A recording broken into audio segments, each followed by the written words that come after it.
Bienvenue sur votre chaîne Info de l'Homme. Avant de commencer la vidéo, n'oubliez pas de vous abonner à notre chaîne en cliquant sur le petit bouton rouge situé en bas de votre petit écran et d'activer également la cloche de notification pour ne pas rater vos prochaines vidéos. Bon visionnage. L'armée malienne a fait une publication ce 16 mai 2022 intitulée Banamba Opération Kultib 1. Les FENA plus que jamais déterminés à venir à bout du terrorisme. La suite après cette publicité, 12 terroristes neutralisés, 7 interpellés, 12 motos, des bidons d'essence et du matériel de guerre saisis. Tel est le bilan d'une opération offensive menée par le TIA Kultib 1 dans la zone Toubakor-Ossila située à une cinquantaine de kilomètres au nord de Banamba.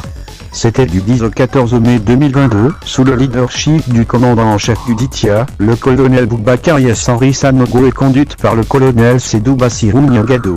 Tout a commencé quand une section renforcée du TIA, lors de sa progression, a été accrochée, le mercredi 11 mai 2022 par une colonne logistique des groupes armés terroristes, GA, entre Toubakor-Ossila et Séméné.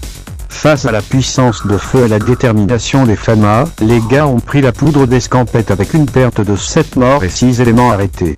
Au cours de leur fuite en direction du sud de Toubakor-Ossila, un autre GA a été intercepté par le deuxième échelon du TIA, initialement installé à Ouleni.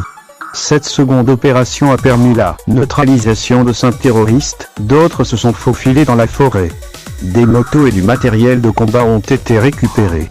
Les FENA ont procédé à des tirs de mortier et de SPG-9, dans la dite forêt. Au cours de ces manœuvres, le TIA a enregistré 2 blessés légers. Armée, sécurité, défense, lutte contre le terrorisme dans le Sahel. En plus de ces événements, le 12 mai 2022 vers 2 h du matin, un autre groupe composé de 5 terroristes ont tenté de mener une action de sabotage dans le nouveau camp militaire de Banamba où se trouve le PC du TIA.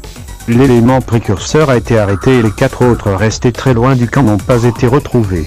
Mis en examen par la prévôté, l'élément précurseur déclare avoir participé à l'embuscade du 29 décembre 2021 contre le TIA Kultib 1 Kourde, laquelle, la mission a subi des pertes en vie humaine.